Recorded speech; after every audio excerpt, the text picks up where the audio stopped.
তো আজকে আমি নিয়ে এসেছি আপনাদের সবার জন্য মশলাদার ঝাল কাঁচা আমের আচারের রেসিপি। আর তারই সাথে আমি আজকে আপনাদের সাথে শেয়ার করব সেই একটা জিনিস, যে জিনিসটা দিলে আচার কখনো নষ্ট হয় না। তাহলে চলুন সময় নষ্ট না করে এই আচারটা তাড়াতাড়ি তৈরি করে নিই।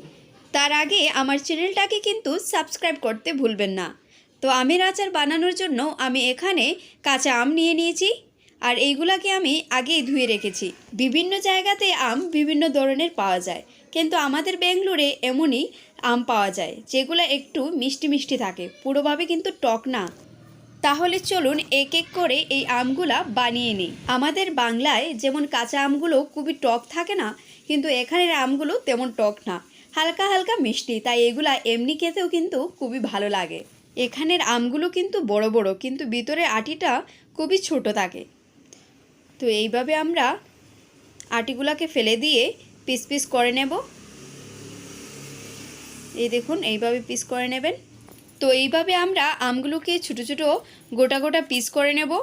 আমগুলা কিন্তু যদি ছোটো ছোটো হতো না, তাহলে খোসা সহ না লম্বা লম্বা কাটলে খুবই ভালো লাগে, কিন্তু আমগুলো বড় বড়, তাই গোটা গোটা কাটতেই হবে। তো দেখুন, এইভাবে ভিতর থেকে আটিটা ফেলে দেব। তো এই দেখুন, সব আমগুলো আমি বানিয়ে নিয়েছি। এইবার এই আমগুলোর উপরে নুন আর হলুদ দিয়ে ভালোভাবে মেখে রৌদে দিয়ে দেব। তো এখানে আমি আলাদা একটা বড় পাত্র নিয়ে নিয়েছি, এটাতে কেটে রাখা আমগুলো দিয়ে দেব। আর তারপর আমরা এতে দিয়ে দেব হলুদ আর নুন।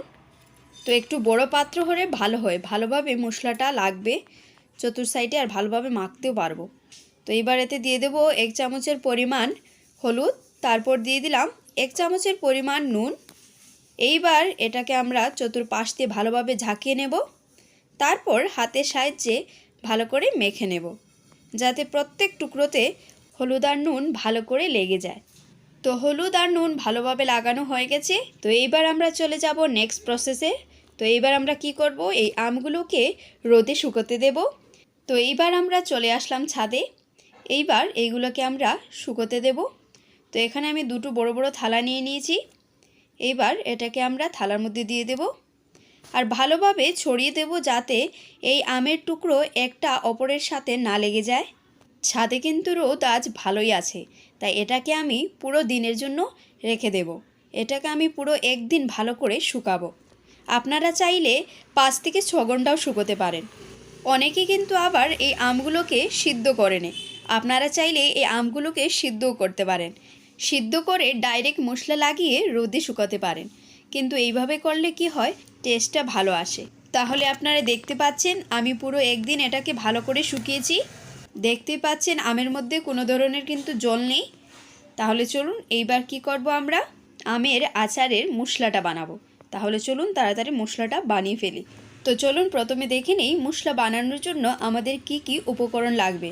তো এখানে 6 থেকে 7টা শুকনো লঙ্কা নিয়ে নিয়েছি, তার সাথে নিয়ে নিয়েছি সর্ষের দানা, তার সাথে আছে এখানে জিরে, তার সাথে আছে আজওয়াইন, তারপর মৌরি, এখানে আমি অল্প নিয়ে নিয়েছি কালো জিরে, আর তার সাথে মেথি। চলুন এইবার মশলাটা বানিয়ে নিই। তো এইবার আমরা একটা কড়াই বা তাওয়া এইভাবে বসিয়ে নেব, হালকা গরম করে নেব। একদম ফ্লেমটা লো রাখবেন। কড়াইটাকে আমরা প্রথমে হালকা গরম করে নেব, আর এর মধ্যে আমরা এক এক করে সব মশলাগুলো দিয়ে দেব। তো আপনারা আপনাদের পরিমাণ মতো দেবেন, আপনারা যতটা আচার বানাবেন সেই পরিমাণেই মশলা বানাবেন, না হলে বেশি করে মশলা বানিয়ে রাখতেও পারেন। তো এইখানে আমরা সব কয়টি মশলা এক এক করে দিয়ে দিলাম। এই মশলাগুলোকে কিন্তু আমরা হালকা গরম করব, পুরোভাবে ভাজবো না। আরেকটা কাজ করা যায়, কড়াইটা ভালোভাবে গরম করে তার উপরে মশলা দিয়ে কড়াইটাকে কিছুক্ষণ রেখে দেবেন। মশলাটা একটু হালকা গরম হলেই হয়ে যাবে। আমি কিন্তু এখানে একদম লো ফ্লেমের মধ্যে হালকা করে ভেজে নিচ্ছি, জাস্ট একটু গরম হলেই আমরা অফ করে দেব। তো আমাদের মশলাটা ভাজা কিন্তু হয়ে গেছে। এইবার ফ্লেমটাকে অফ করে দেব, আর এটাকে ঠান্ডা হওয়ার জন্য রেখে দেব। মনে রাখবেন, কখনও মশলা, যে কোনো মশলা আপনারা ঘরে যখনই গরম মশলা করেন বা অন্য কোনো মশলা করেন, এগুলাকে ভেজে কিন্তু পুরোভাবে ঠান্ডা করবেন, তারপরই গুঁড়ো করবেন। ঠান্ডা হওয়ার পর গুঁড়ো করলে এর সেন্টটা খুবই সুন্দর আসে, আর খেতেও খুবই ভালো লাগে। তো মশলা যতক্ষণ ঠান্ডা হচ্ছে চলুন ততক্ষণ আমরা তেলটা গরম করে নিই। তো এখানে আমি 1 বাটি সর্ষের তেল ঢেলে দিলাম আর এটাকে আমরা পুরোভাবে গরম করব যতক্ষণ না এটার মধ্যে দিয়ে ধোঁয়া বেরোয়। এইবার ফ্লেমটাকে হাই করে দেব যাতে এই তেলটা ভালোভাবে গরম হয়ে যায়। তো এই তেল থেকে কিন্তু ধোঁয়া বেরিয়ে গেছে আর তেলটাকে আমরা রেখে দিয়েছি হালকা ঠান্ডা হওয়ার জন্য। এইদিকে আমাদের মশলাও ঠান্ডা হয়ে গেছে। এইবার গ্রাইন্ডার জারে দিয়ে দেব আর এটাকে আমরা গুঁড়ো করে নেব। তো এইগুলাকে কিন্তু আমরা একেবারে পাউডার করব না। তো এখানে কিন্তু আমি কালো জিরেটা দিতে ভুলে গিয়েছিলাম, তাই এটাও দিয়ে দিলাম। আর এগুলাকে কিন্তু আমরা দানা দানা রাখবো, পুরোভাবে পাউডার করব না। তো দেখুন এখানে আমার মশলাটা তৈরি হয়ে গেছে, দেখুন একটু একটু দানা দানা আছে। তো চলুন এইবার চলে যাই আমরা আমাদের নেক্সট প্রসেসে। তো এইবার আমি এখানে একটা বড় পাত্র নিয়ে নিলাম।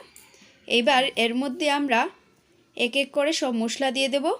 তো এখানে আমি প্রথমে দিয়ে দিলাম আজওয়াইন, তারপর এখানে আমি দিয়ে দেব 1 চামচের পরিমাণ লঙ্কা গুঁড়ো,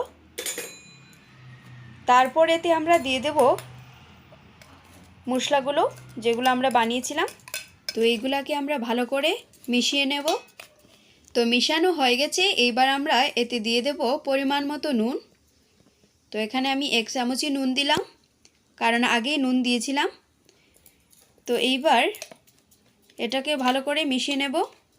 আমরা যখন আম বানিয়েছিলাম তখনই আমের মধ্যে নুন আর হলুদ দিয়েছিলাম, তাই নুন বেশি দেওয়া যাবে না। আর এইদিকে আমাদের তেলটাও হালকা ঠান্ডা হয়ে গেছে। এবার দিয়ে দেব মশলার মধ্যে আর সবগুলোকে ভালো করে মিশিয়ে নেব মশলার সাথে। ভিডিওটা কিন্তু স্কিপ করবে না, কারণ অবশেষে আমাদের সেই সিক্রেট জিনিসটা দিতে হবে, যার জন্য এই আচারটা বছরকে বছর ভালো থাকবে। তো দেখুন ভালোভাবে মিশানো হয়ে গেছে। এইবার আমের টুকরোগুলো এই মশলাতে দিয়ে দেব। তো এইবার মশলাটার সাথে আমগুলোকে ভালোভাবে মিশিয়ে নেব। তো ভালোভাবে মিশানো হয়ে গেলে এইবার আমরা এতে দিয়ে দেব সেই সিক্রেট জিনিসটা। আর সেটা কি চলুন দেখে নেই। তো সেই সিক্রেট জিনিসটা হলো আমাদের ভিনিগার। আপনাদের মধ্যে হয়তো অনেকে জানেন, আবার অনেকে জানেন না।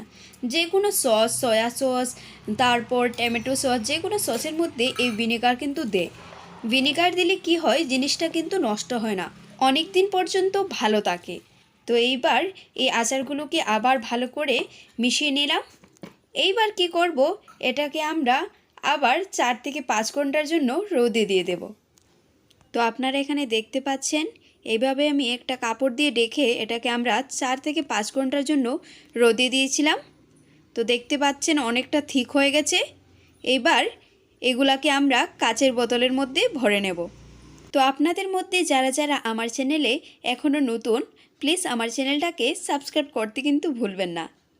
তো দেখুন এখানে আমি একটা কাচের বোতল নিয়ে নিয়েছি। এইবার এটার মধ্যে আমরা এই আচারটাকে ঢেলে রাখব। তো এইবার আমরা এই আচারগুলোকে কাচের ডিব্বার মধ্যে রেখে দেব আর ঢাকনা লাগিয়ে রোদে রেখে দেব। 1 সপ্তাহ এইভাবে রাখলে 1 সপ্তাহের মধ্যেই এই আচারটা রেডি হয়ে যাবে। তাহলে বন্ধুরা, আপনাদের যদি আমার এই রেসিপিগুলো ভালো লেগে থাকে তাহলে আমার চ্যানেলটাকে সাবস্ক্রাইব করতে ভুলবেন না। দেখা হবে আর একটা নতুন রেসিপির সাথে। ততক্ষণের জন্য সুস্থ থাকবেন, ভালো থাকবেন। রাধে রাধে।